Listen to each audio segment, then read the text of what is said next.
আল্লাহর নবী 29 আগস্ট 570 খ্রিস্টাব্দে সোমবারে জন্মগ্রহণ করেছেন। আর নবীর আকিকা হয়েছে কবে জানেন? সেপ্টেম্বর মাসের 4 তারিখে। সেপ্টেম্বর মাসে 570 সালে সেপ্টেম্বর মাসের 4 তারিখ, মানে গতকালকে সেপ্টেম্বর মাসের 4 তারিখে নবীর আকিকা হয়েছিল। 7 দিনের মাথা আকিকা হয়েছিল। আর নাম রেখেছিল কে?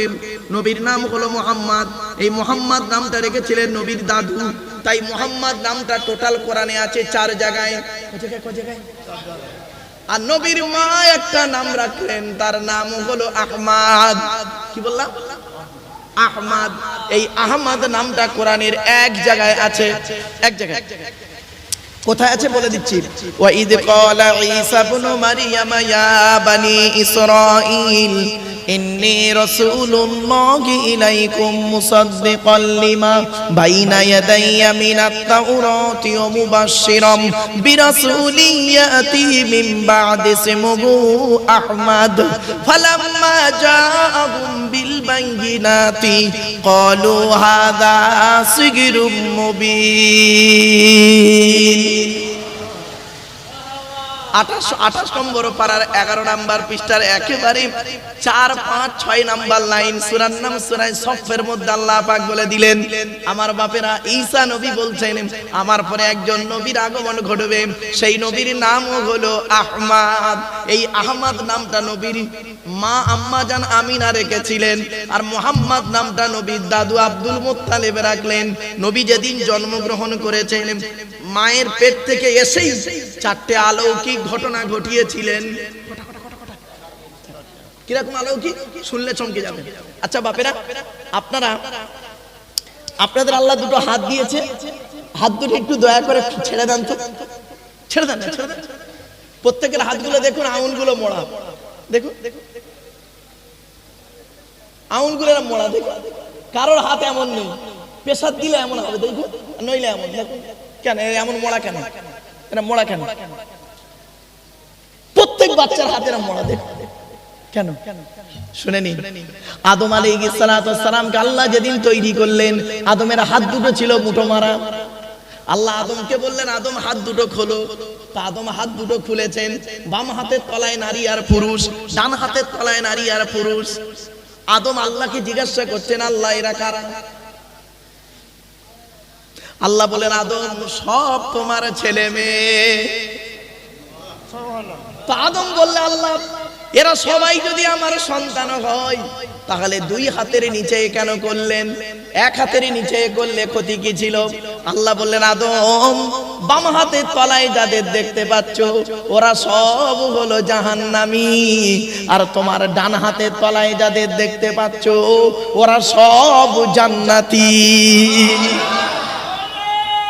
এইখানে বসে বসে বা চিন্তা করুন, আপনার তকদিরটা আদমের ডান হাতের তলায় না বাম হাতের তলায় কোনো গ্যারান্টি দিতে পারবেন না। এই জন্য তকদিরকে বিশ্বাস করা হলো ঈমান। এবার বুঝতে পারছেন? চলো এবার আসছি, আল্লাহর নবীর মা আমিনা বর্ণনা করছেন, আমার বাচ্চা মুহাম্মদ যেদিন পৃথিবীর মুখ দেখলো, লক্ষ্য করে দেখি প্রত্যেক বাচ্চা মায়ের পেট থেকে যখন পৃথিবীর মুখ দেখে প্রত্যেকের হাত দুটো মুঠো মারা অবস্থায় থাকে। আমার বাচ্চা মুহাম্মদ যেদিন পৃথিবীর মুখ দেখলো, লক্ষ্য করে দেখি বাচ্চার হাত দুটো মুঠো মারা অবস্থায় ছিল না রে, বাচ্চার হাত দুটো মোনাজাত অবস্থায় ছিল। 2 নাম্বার হলো প্রত্যেক বাচ্চা মায়ের পেট থেকে পৃথিবীর মুখ যখন দেখে চিৎকার করে কেঁদে ওঠে। আমার বাচ্চা মুহাম্মদ পৃথিবীর মুখ যখন দেখলো, লক্ষ্য করে দেখি বাচ্চা মায়ের পেট থেকে এসে চিৎকার করে কেঁদে ওঠেনি, বাচ্চার কপালটা মাটিতে সাজদা অবস্থায় ছিল। 3 নাম্বার, প্রত্যেক বাচ্চা মায়ের পেট থেকে পৃথিবীর মুখ যখন দেখে বাচ্চার নাভির সঙ্গে মায়ের নাভিটাকে জোড়া থাকে, পরে ডাক্তার নার্সের মেয়েরা কেটে দিয়ে বেঁধে দেয়। আল্লাহর নবীর মা আমিনা বর্ণনা করছেন, আমার বাচ্চা মুহাম্মদ যেদিন পৃথিবীর মুখ দেখলো, লক্ষ্য করে দেখি বাচ্চা মায়ের পেট থেকে আল্লাহ পাক নাড়ি কাটা অবস্থায় পাঠিয়েছে। 4 নাম্বার হলো প্রত্যেক বাচ্চা মায়ের পেট থেকে এলে পুত্র সন্তান হলে 12 বছরের মধ্যে তাদেরকে খাতনা বা মুসলমানি করা হয়। আপনারা কি বলেন বাপ? মুসলমানি, খাতনা। আল্লাহর নবী এই খাতনা বা মুসলমানি সর্বপ্রথম কে হয়েছিল শুনে নিন। 82 বছর বয়সে, কত 82 বছর বয়সে জঙ্গলে কুড়ুল দিয়ে নিজে নিজে আল্লাহর হুকুমে হযরতে ইব্রাহিম খলিলুল্লাহ। এই জন্য বলে দিচ্ছি বাপেরা শুনে রেখে দিন, সব সুন্নত মুহাম্মদ নবীর নয়, কিছু কিছু সুন্নত আছে ইব্রাহিম নবী। আমরা তো জানি না কোনটা কোন নবীর সুন্নাত, সব সুন্নত মুহাম্মদ সাল্লাল্লাহু আলাইহি ওয়াসাল্লামকে দিয়ে চালিয়ে দিই না। এই দেখেন, এ মাথার চুল ছোট করা মুহাম্মদ নবীর সুন্নাত নয়, এটা হলো ইব্রাহিম খলিলুল্লাহর সুন্নাত। গোপ রাখা ইব্রাহিম নবীর সুন্নাত। শুধু তাই নয়, কুল্লি করা ইব্রাহিম নবীর সুন্নাত, কুল্লি করা ইব্রাহিম নবীর সুন্নাত। আবার দেখুন, দাড়ি রাখা ইব্রাহিম নবীর সুন্নাত। শুধু তাই নয়, হাত আর পায়ের নখ কাটা ইব্রাহিম নবীর সুন্নাত। বগলের লোম, নাভির নিচের লোম 40 দিনের মধ্যে পরিষ্কার করতে হবে, এটা ইব্রাহিম নবীর সুন্নাত। শুধু তাই নয়, পেশাব পায়খানা ফিরে পানি ব্যবহার করা ইব্রাহিম নবীর সুন্নাত। শুধু তাই নয়, নাভির নিচে থেকে নিয়ে হাঁটুর নিচে পর্যন্ত সতর ঢাকা, এটা ইব্রাহিম নবীর সুন্নাত। শুধু তাই নয়, ওযু করতে গিয়ে হাত মুখ 3 বার ধৌত করেন, এটা ইব্রাহিম নবীর সুন্নাত। নামাজ পড়তে গিয়ে রুকুতে গিয়ে সুবহান রাব্বিয়াল আযীম বলেন, এটা ইব্রাহিম নবীর সুন্নাত। সাজদায় গিয়ে সুবহান রাব্বিয়াল আলা বলেন, ওটা ইব্রাহিম নবীর সুন্নাত। এই খাতনা বা মুসলমানি করা ইব্রাহিম নবীর সুন্নাত। আমি আপনাদের এখানে এলাম, আজকে আমাকে মেহমানদারি করাচ্ছিলেন, এই মেহমানদারি করানোটা হলো ইব্রাহিম নবীর সুন্নাত। এই পৃথিবীতে একজন নবী ছিলেন, জীবনে কোনোদিন বিনা মেহমানে কোনোদিন খেতেন না। দুপুরবেলা যখন খেতে বসতেন, রাস্তায় থেকে মেহমান ডেকে এনে একসঙ্গে খেতেন। তিনি হলেন হযরতে ইব্রাহিম খলিলুল্লাহ। আর ইব্রাহিম নবী ছিলেন কেমন মুসলিম শুনে নিন। ইব্রাহিম নবী মুসলিম ছিলেন কেমন মুসলিম শুনে নিন। ইব্রাহিম নবী মুসলিম ছিলেন কি মুসলিম শুনে। আচ্ছা, আপনারা তো মুসলিম নাকি? কি মুসলিম, কোন মুসলমান? বেরেন করবে শুনে নিন। আমরা হলাম হানিফ মুসলমান। কি কি? হানাফি আলাদা, হানাফি, শাফি, মালিকি, হাম্বলি, এটা মাযহাবের চারটে, কিন্তু হানিফ মুসলমান আমরা হানিফ মুসলমান। তার দলিল কি শুনে নিন। ইব্রাহিম নবী হানিফ মুসলমান ছিলেন, মুহাম্মদ সাল্লাল্লাহু আলাইহি সাল্লাম হানিফ মুসলমান ছিলেন। তার দলিলটা জানিয়ে দিচ্ছি। মা কানা ইব্রাহিম ইয়াহুদিয়া ওয়ালা নাসরানিয়া ওয়ালাকিন কানা হানিফাম মুসলিমা ওয়া মা কানা মিনাল মুশরিকিন। 3 নম্বর পারা 17 নম্বর পৃষ্ঠার একেবারে 11 নম্বর লাইন সূরার নাম সূরা আল ইমরানের মধ্যে আল্লাহ পাক জানিয়ে দিলেন, ইব্রাহিম নবী ইহুদি ছিলেন না, ইব্রাহিম নবী নাসারা ছিলেন না। তাহলে ইব্রাহিম নবী কি ছিলেন? ওয়ালাকিন কানা হানিফাম মুসলিমা। ইব্রাহিম নবী হানিফ মুসলমান ছিলেন। ওয়া মা কানা মিনাল মুশরিকিন। ইব্রাহিম নবী মুশরিক ছিলেন না। তো ইব্রাহিম নবী হলেন হানিফ মুসলমান। এখন মুহাম্মদ নবী হানিফ মুসলমান, তার প্রমাণ কি? আল্লাহ পাক নিজেই বলে দিলেন 14 নম্বর পারার 20 নম্বর পৃষ্ঠা 6 নম্বর লাইন সূরার নাম সূরা নাহাল। সুম্মা আওহাইনা ইলাইকা আনিত্তাবি' মিল্লাতা ইব্রাহিম হানিফা ওয়া মা কানা মিনাল মুশরিকিন। ও নবী, আমি আপনাকে ওহী দান করলাম, ওহী দিলাম, আপনি ইব্রাহিম নবীকে অনুসরণ করুন, ইব্রাহিম নবীর মিল্লাতকে অনুসরণ করুন। ইব্রাহিম নবী ছিলেন হানিফ মুসলমান, মুশরিক ছিলেন না। তাই আপনি একজন হানিফ মুসলমান। আমরা হলাম সেই নবীর উম্মত, আমরাও হলাম হানিফ মুসলমান। এই হানিফের আলোচনা অনেক দীর্ঘ, যেহেতু এসব আলোচনা করতে গেলে না একটু লং টাইমের ব্যাপার, তো যাই হোক, আবার অনেক কাজও আছে আমার। যাই হোক, একটা কথা নয় বাপ, চলে। এবার আসছি মুহাম্মদ সাল্লাল্লাহু আলাইহি। এবার অনেকগুলো সুন্নত আছে, তাহলে মুহাম্মদ নবীর সুন্নত কটা কথা বলি। বলবো? ইব্রাহিম নবীর তো সুন্নত শুনলেন। ও বাবা, এক জায়গায় এরকম ওয়াজ করেছি, আর ইউটিউবাররা করেছে কি জানেন, মোহাম্মদ নবীর সুন্নত বলেছি আর ইব্রাহিম নবীর সুন্নত বলেছি। কিছু ইউটিউবাররা কি করে শুনলেন, কিছু ইউটিউবাররা করেছে কি, মোহাম্মদ নবীর সুন্নতটা ছাড়েনি, ইব্রাহিম নবীর সুন্নত গুলো ছেড়ে দিয়েছে। ছেড়ে দিয়ে নিচেই কিছু মূর্খ বক্তা আলেম, মূর্খ বক্তা, তারা নিচেই লিখছে ওই ওয়াজটা শুনে, আরে আব্দুল্লাহ গিল মারুফ তো মুসলমান নয়, ও তো ইহুদিদের আলেম। আরে আমি তাওরাত পড়ি, জবুর পড়ি, তাওরাত পড়ি, জবুর পড়ি, ইনজিল পড়ি, তাওরাত, জবুর, ইনজিল সবই রয়েছে, এবং শ্রীমতী ভগবত গীতাও আছে আমার কাছে, বাইবেল রয়েছে, কি নেবে, কোরআনও আছে। ব্যাস ওই ইব্রাহিম নবীর সুন্নত গুলো বলেছি বলে ও আর ওই ইউটিউবওয়ালা ছাড়েনি, পরে মোহাম্মদ নবীর সুন্নত গুলো তো ছাড়েনি, ও মৌলবি করেছে কি ওইটা শুনেই ফতোয়া মারতে শুরু করে দিয়েছে। বললো উনি ইহুদি মাওলানা, ওনাকে দাওয়াত করেছো কারণ উনি ইহুদি মাওলানা, উনি ইব্রাহিম নবীর মতকে অনুসরণ করে চলে। কি মূর্খ মৌলবি, আমি তো ভাবতেই পারিনি।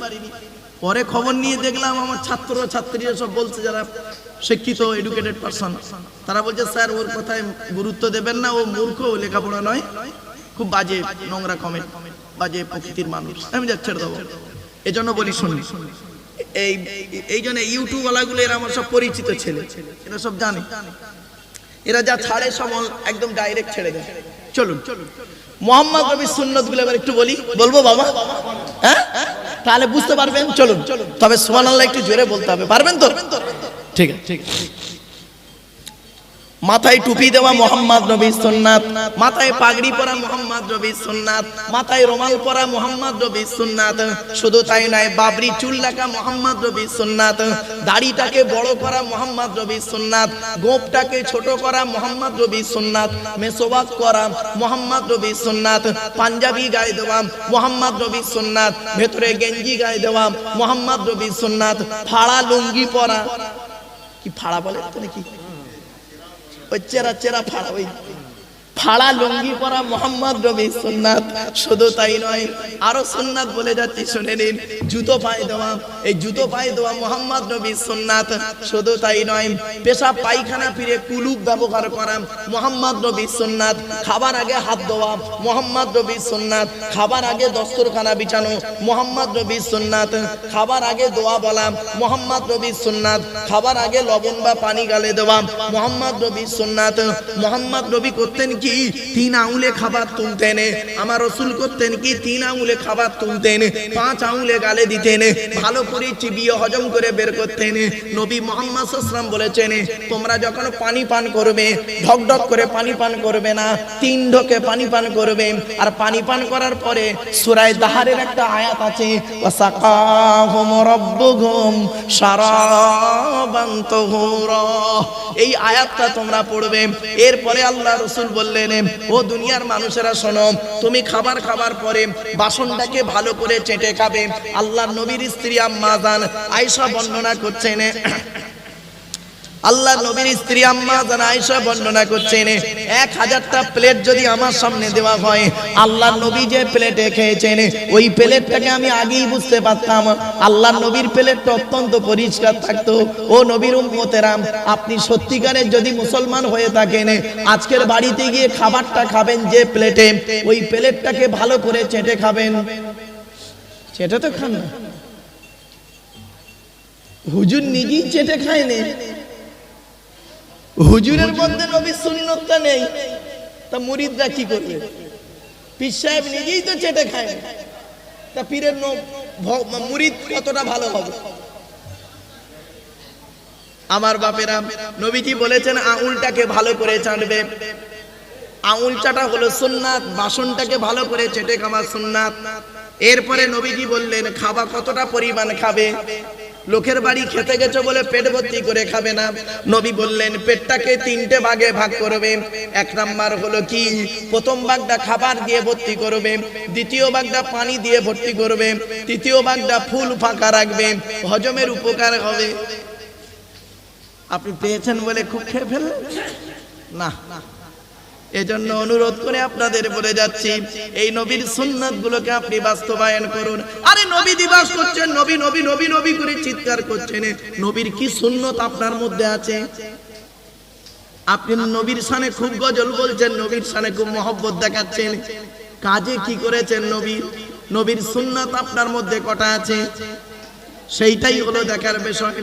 আজ শুনে যান, আপনাদের কাছে বলে যাচ্ছি, আজকের বাড়িতে গিয়ে যে খাবারটা আপনিও খেয়েছেন, আর 1500 বছর আগে নবীও সেই খাবারটা খেয়েছে, ঠিক না ঠিক? আচ্ছা, আপনারা ভাত খাননি আর নবী ভাত খায়নি? আপনারা রুটি খাননি? বলুন না, নবী রুটি খাননি? আপনি মধু খাননি? নবী মধু খাননি? তাহলে আপনি যে খাবার খেয়েছেন সে খাবারটাও নবীও খেয়েছেন। নবীর খাবারটা ইবাদত হলো, আর আপনার খাবারটা ইবাদত হলো না। কেন কেন ইবাদত হলো না? আজ আপনাদের বলে যাচ্ছি, বাড়িতে গিয়ে যখন এই খাবারগুলো খাবেন, নবী যে খাবার খেয়েছেন আপনি সেই খাবার যখন খাবেন, মনে মনে একটাই নিয়ত করবেন। একটাই নিয়ত করলে ইবাদত হয়ে যাবে। আল্লাহর নবী এই খাবারটা খেয়েছেন তাই আমি খাচ্ছি, আল্লাহর নবী এই খাবারটা খেয়েছেন তাই আমি খাচ্ছি, আল্লাহ রাসূল এই খাবারটা খেয়েছেন তাই আমি খাচ্ছি, ইবাদত বলে গণ্য হবে, নবীর সুন্নতটা আদায় হয়ে যাবে। এবার আসছে আল্লাহ নবীর প্রিয় খাবারগুলো কি কি, একটু শুনে নিন। আজ বাড়িতে গিয়ে ওই খাবার যখন খাবেন, মনে মনে আমল করবেন। কি কি? 1 নাম্বার, নবীজি কি খাবারটা খেতেন শুনে নিন। 1 নাম্বার নবীর প্রিয় খাবারের নাম হলো কি জানেন? স্বচ্ছ পানি। কি বললাম বাবা? স্বচ্ছ পানি খেতে নবী পান করতে ভালোবাসতেন। আপনি যখন মিনারেল ওয়াটার পানি পান করছেন, মনে মনে কেন একটু বললেন না, আল্লাহর নবী স্বচ্ছ পানি পান করতে ভালোবাসতেন তাই আমি এই পানিটা পান করছি, বিসমিল্লাহ বলে পান করলেন, ইবাদত বলে গণ্য হবে, নবীর সুন্নতটা আদায় হয়ে যাবে। আল্লাহর নবী প্রিয় খাবারের নাম হলো কি জানেন? মধু। মধু। আপনি যখন মধু পান করবেন, মনে মনে বলবেন বিসমিল্লাহ বলে পান করবেন, আর মনে মনে বলবেন আল্লাহর নবী পান করেছেন তাই আমি পান করছি, ইবাদত বলে গণ্য হবে, সুন্নতটা আদায় হবে। আপনি যখন দুধ খাবেন, দুধ নবীর প্রিয় খাবার ছিল দুধ। দুধ যখন খাবেন আপনি মনে মনে বলবেন সেম। খেজুর যখন খাবেন মনে মনে বলবেন। আর নবীর দুটো গোস্ত খেতে ভালোবাসতেন, বকরির পাঁজরের গোস্ত খেতে ভালোবাসতেন, আর মোরগের গোস্ত খেতে ভালোবাসতেন। নবী দুটো ফল খেতে ভালোবাসতেন। একটা ফলের নাম হলো বাতিকুল আহমার, তরমুজ। তরমুজ খেতে নবী ভালোবাসতেন। আপনারা তো রোজার মাসে খুব তরমুজ পান খান, ঠিক না বেটি? কিন্তু ইবাদত বলে গণ্য হবে না তখনই যতক্ষণ মনে মনে একটু বলবেন যে আমার রাসূল তরমুজ খেতে ভালোবাসতেন তাই আমি তরমুজ খাচ্ছি, ইবাদত বলে গণ্য হবে, সুন্নতটা আদায় হয়ে যাবে। আজ থেকে নিয়ত করে নিন।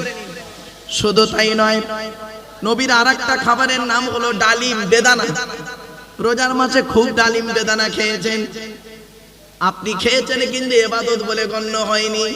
তখনই হবে বিসমিল্লাহ বলে খাবেন, আর মনে মনে বলবেন আল্লাহর নবী খেয়েছেন তাই আমি খাচ্ছি। শুধু তাই নয়, নবীজির প্রিয় খাবার ছিল দুটো সবজি। দুটো সবজি খেতে নবী ভালোবাসতেন। 1 নাম্বার সবজিটার নাম হলো লাউ বা কদু। কদুর সঙ্গে গোস্ত রান্না খেতে নবী ভালোবাসতেন।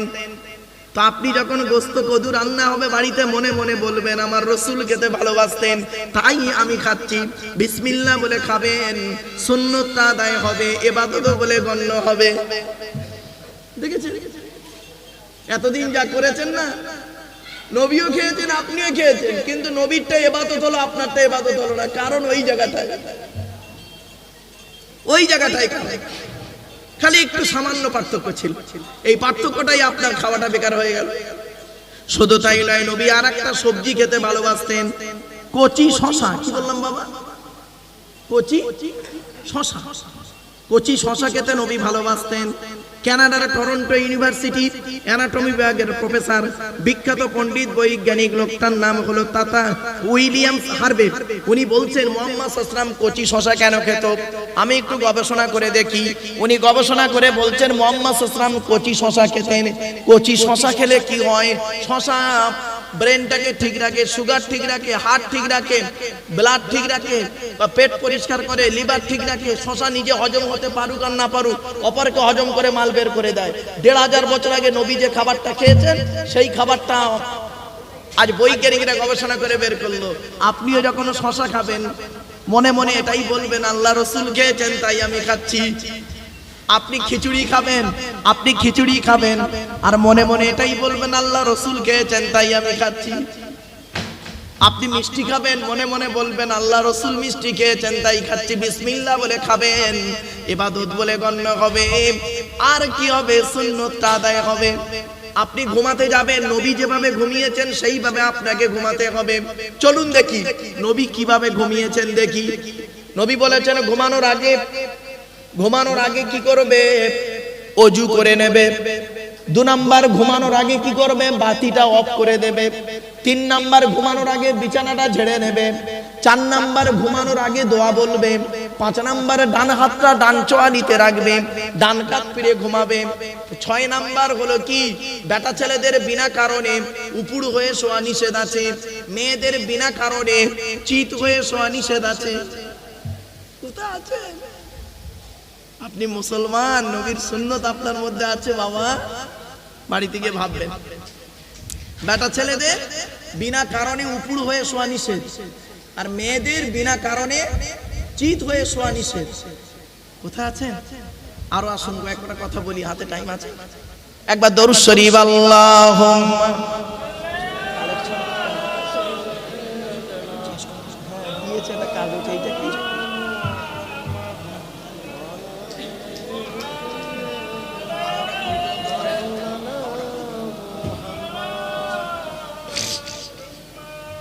শোনেন, এই দরুদ শরীফটা কেন পড়াচ্ছি জানেন?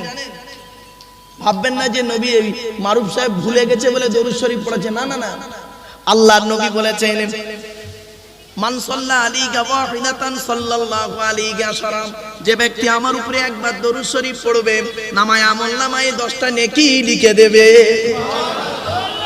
কেন দরুদ শরীফ বারে বারে পড়াচ্ছি? আল্লাহর নবী বলেছেন মান সাল্লা আলাইকা আশরান ফি আউয়ালিন নাহারি ওয়া আশরান ফি আখিরিন নাহারি নালাতহু শাফাতি ইয়াউমাল কিয়ামাহ। আল্লাহর নবী বলেন যে ব্যক্তি দিনের শুরুতে আমার উপরে 10 বার দরুদ শরীফ পাঠ করবে, দিনের শেষে আমার উপরে 10 বার দরুদ শরীফ পাঠ করবে, ওই ব্যক্তির শাফাত সুপারিশ আমি মুহাম্মদ সাল্লাল্লাহু আলাইহি ওয়াসাল্লাম কিয়ামতের মাঠে আল্লাহ খুবই নিকটবর্তী করে দেবে। শুধু তাই নয়, শুনে রেখে দিন, আল্লাহর নবী বলেছেন যে মজলিসে নবীর উপরে দরুদ পাঠ করা হলো না, ওই মজলিসে কোনো বরকত আল্লাহ দেবে না। আর যে মজলিসে আল্লাহর নবীর উপরে দরুদ পাঠ করা হলো, ওই মজলিসে আল্লাহর রহমতে ভরপুর হয়ে গেল। আমার বাপেরা, এজন্য এই দরুদ শরীফ আমি কমসে কম যতক্ষণ আলোচনা করি 10 বার যেন দরুদ শরীফটা পড়া হয়। একবার উচ্চ আওয়াজে দরুদ আল্লাহুম্মা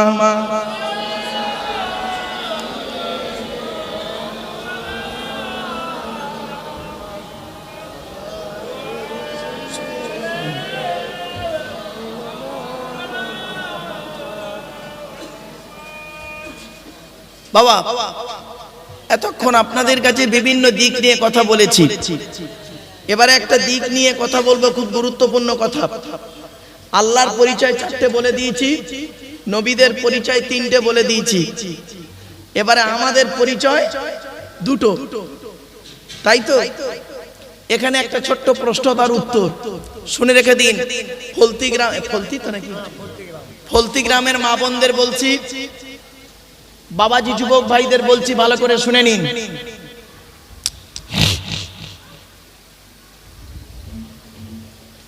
আল্লাহ নবীর ছোট কন্যা মা ফাতেমাকে নবীজি হযরত আলী রাদিয়াল্লাহু তাআলা আনহুর সঙ্গে বিবাহ দিয়েছিলেন, ঠিক না বেঠিক? আচ্ছা, হযরত আলী রাদিয়াল্লাহু তাআলা আনহুকে জামাই করতে গেলেন কেন নবীজি? আরবে খুব ছেলের অভাব ছিল না? হযরত আলী রাদিয়াল্লাহু তাআলা আনহু কোটিপতি ছিলেন, তাহলে জামাই করতে গেলেন কেন? শুনুন, অনেকগুলো কারণ আছে, তার মধ্যে একটা 2টো কারণ বলছি, আর এখান থেকে শিক্ষা নিয়ে নিন। হযরত আলীর মধ্যে আল্লাহ পাক অনেকগুলো গুণ দান করেছিলেন। তে আজকের আমি এখানে আপনাদের কাছে দুটো গুণ বলছি, এখান থেকে শিক্ষা নিয়ে নিন। কি শিক্ষা নেবেন? আপনার বাড়িতে ছেলে আছে, আপনার বাড়িতে মেয়ে আছে, কোন ছেলেকে জামাই করবেন? একলা বাপের একটা ছেলে দেখে খালি ছুটবেন জামাই করতে? সব একলা বাপের একটা ছেলে সমান নয়। কোন মেয়েকে বৌমা করবেন? সাদা চামড়া দেখে খালি ছুটবেন?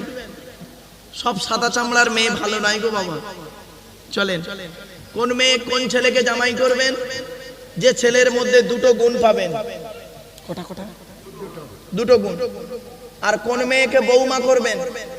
এই কোরআনে আছে যে মেয়ের মধ্যে 6টা গুণ পাবেন। আগে ছেলেদেরটা বলি, তারপর মেয়েদেরটা বলবো নাকি বাপ? চলেন।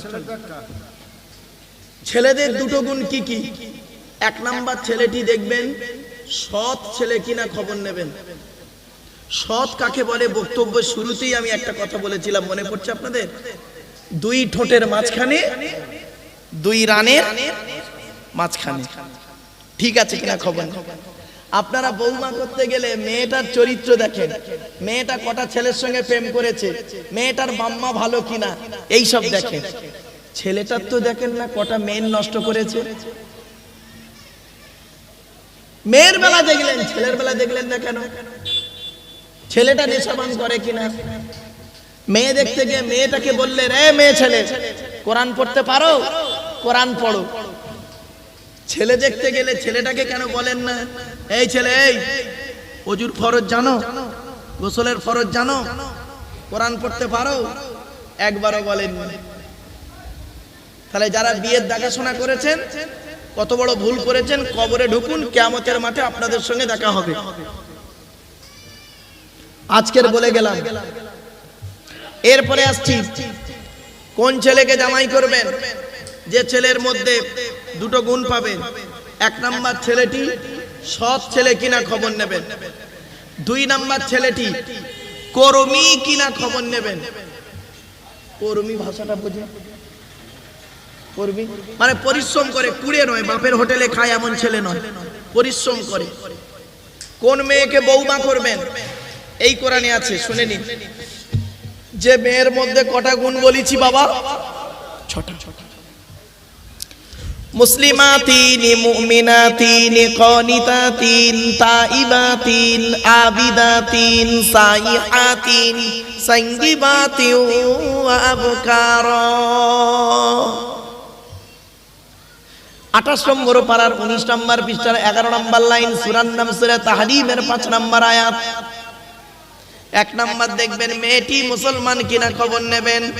2 নাম্বার, মেয়েটি বিশ্বাসী মেয়ে কিনা খবর নেবেন। 3 নাম্বার হলো কানিতাতিন, আনুগত্যশীল মেয়ে কিনা খবর নেবেন। দূর থেকে খবর নিয়ে দেখবেন মেয়েটি ওর বাপ আর মাকে ভক্তি শ্রদ্ধা করে কিনা খবর নেবেন। দূর থেকে খবর নিয়ে সঠিক তথ্য যদি পেয়ে যান মেয়েটি ওর বাপ আর মাকে ভক্তি শ্রদ্ধা করে না, ও যত সুন্দরী মেয়ে হোক, যত কোটিপতি ঘরের মেয়ে হোক, আর যত বড় পীর সাহেব মনি সাহেবের মেয়ে হোক, খবরদার ওই মেয়েকে জীবনে কোনোদিন বৌমা করবেন না। ও ওর নিজের বাম্মাকে ভক্তি শ্রদ্ধা করে না, তোমার বাম্মার পাতে সহজে 1 থালা ভাত দিতে চাইবে না। বেশিরভাগ মেয়ের সংসার নষ্ট হয় মেয়ের মায়ের কান ভাঙানিতে, ঠিক না বেটি? বেশিরভাগ মেয়ের সংসার নষ্ট হয় মেয়ের মায়ের কান ভাঙানিতে। এই মেয়ের মায়েদের বলে যাচ্ছি, ফলতি গ্রামের মেয়ের মায়েদের বলে যাচ্ছি, ও মেয়ের মায়েরা, জীবনে কোনোদিন ছেলের মায়ের সঙ্গে কোনোদিন টেক্কা দিতে যেও না। কি জিনিস তুমি পাঠিয়েছো, 10 মাস 10 দিন পেটে ধরেছো, 2.5 বছর দুধ পান করিয়েছো, আর 18 বছর জিনিসটাকে ভালো করে লালন পালন করেছো। কি জিনিস তোমার ডাইস থেকে বেরিয়েছে তুমি ভালো জানো, আর কি জিনিস পাঠিয়েছো তুমি খুব ভালো জানো। ওই মেয়ের কথা শুনে খালি থানায় বধূ নির্যাতন কেস করতে ছুটো না। কিছু বুঝতে পারছেন আমার ওয়াজ? যে মেয়ের মা যত বেশি চালাক, যে মেয়ের মা যত বেশি চালাক, ওই মেয়ের কপালে তত তাড়াতাড়ি তলাক। বাস্তব বললাম। যে মেয়ে দেখবেন বিয়ের পরে, যে মেয়ে দেখবেন বিয়ের পরে স্বামীর কথার গুরুত্ব না দিয়ে ওর বাম্মার কথায় ওঠে বসে, ওই মেয়ের সংসার হলো জাহান্নাম, নরক নরক নরক। অনেক মেয়ে ছেলে আছে দেখবেন স্বামীর কথার গুরুত্ব নেই, ওর বাম্মা যেটা বলে সেটাই করে, ওঠে আর বসে। ও মেয়ে ভালো মেয়ে নয়, ও ভালো জাতের মেয়ে নয়, খবরদার বুঝে নেবেন। এর জন্য দায়ী কিন্তু মেয়েটা নয়, ডাইসটা দায়ী, ডাইস। বুঝতে পারছেন? ডাইসটা যদি ভালো হয়, ও ডাইস থেকে যে মালটা বেরোবে ভালোই বেরোবে, আর ডাইসটা যদি খারাপ হয়, ও ডাইস থেকে যে মালটা বেরোবে খারাপই বেরোবে। ডাইসটা হলো বাপ আর মা। পেটে দিলে, পেটে ধরলে মা হওয়া যায় না, আর জন্ম দিলে বাপ হওয়া যায় না। মাম্মা হতে গেলে অনেক দায়িত্ব আছে। চলুন একটু দেখে নি, একটু ধৈর্যের পরিচয় দিন বাবা, নিজেরাই বুঝতে পারবেন কোথায় ওয়াজটা হচ্ছে আজ।